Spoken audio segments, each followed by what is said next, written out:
Welcome back to our limited series, Democracy in Crisis. This is episode 4, and I'm your host, Scott Layton. I'm just another citizen like you who's sick and tired of what Trump and his cronies are doing to America and the world right now.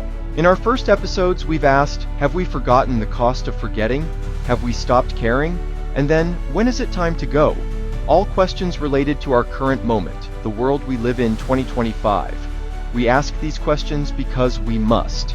Now the war is in our minds. This is episode 4 of the Renaissance Resistance, and the weapons are more subtle: messages, manipulation, propaganda. Welcome to the front lines of psychological warfare. The Romans staged their triumphs. The church feared heresies of the mind. Today, it's hashtags and algorithmic fear. Authoritarians don't just build armies, they build narratives. They drop fear, doubt, and mistrust into your feed. It's not about force, it's about fog, the fog that stops you from acting.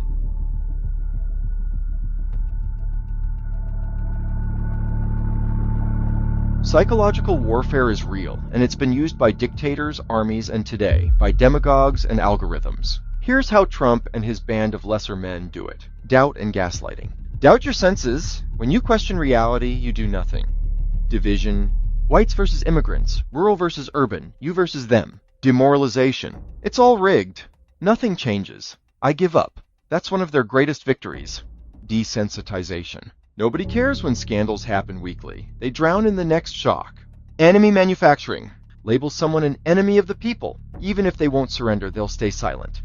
Skepticism is wise, but choosing a side? That's essential. Question everything that's the Renaissance spirit, but at some point, hesitation becomes surrender. Being the reasonable one is great until all reasonable people are silenced. Now for your psychological resistance toolkit.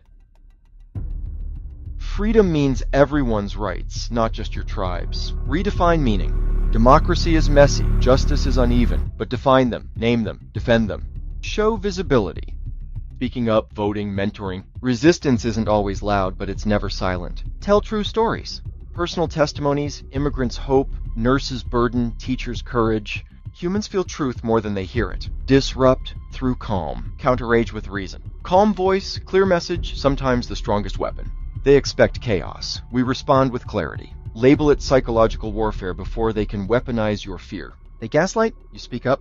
They smear, you share proof. They scare, you stand together. We faced the spear of history. Now it's the spear of stories. Our new front, psychological. Our new oath, resilience. We are the loyal opposition, not because we're against America, but because we love America enough to save it from its darkest impulses. This is our Renaissance resistance. Our pen, our megaphone, our integrity. If this is psychological warfare, let truth be our weapon. Let clarity be our shield. Let compassion be our rallying cry. And let history remember us, not for what we feared, but for what we refused to forget. Subscribe, share, speak, story bomb your feed. History will ask, what did you do when the fog rose? Live the Renaissance spirit.